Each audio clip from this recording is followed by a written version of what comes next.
The book oscillates chapter from chapter between South Africa and the United States. And that form, as a writer, was very difficult for me to figure out not so much what I had to say, but the aesthetic form in which I would encapsulate two different political movements in two different time periods in one book.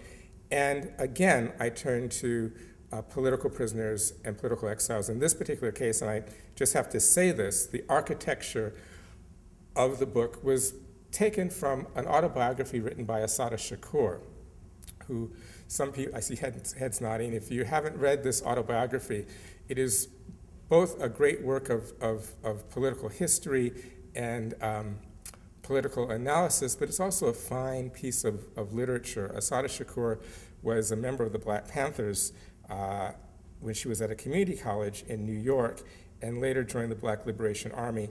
Ultimately, she was arrested, went through several years of trials, and she was incarcerated for 2 years, actually in a men's maximum security prison, and later in a women's maximum security prison in upstate New York, and finally liberated by the Black Liberation Army, I believe in 1979 or 81, the dates elude me, and she lives today in exile in Cuba. The oscillating back and forth, it was kind of a poetic and a literary license that I might not have taken had I not. I might have thought it had to be two books. I might not have been able to see how to juxtapose these two stories into one narrative had it not been for her book. And the other thing, she uses her poetry as a way to end chapters.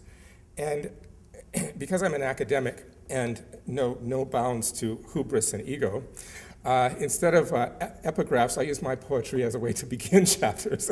So I'd like to open with a poem that begins one of the chapters. It's called The Lucky Ones with Shadows. Sometimes in a country where torture is rife, I think how lucky the school children whose denial is truly plausible, whose sleep is dependent on screams of what they may not become, a nostril punctured by favorite math pencils, a vulva pinched with shop tools from the floor of 7th grade, testes crushed by new teachers. Part pupils, part objects of pain in rooms darkened with sunlight, where they alone are the only students, sponging knowledge free of texts, the lucky ones. They may never know this fraternity of fragments, these dim and flickering lamps at night, truant in the streets, ensuring their future, their safe return.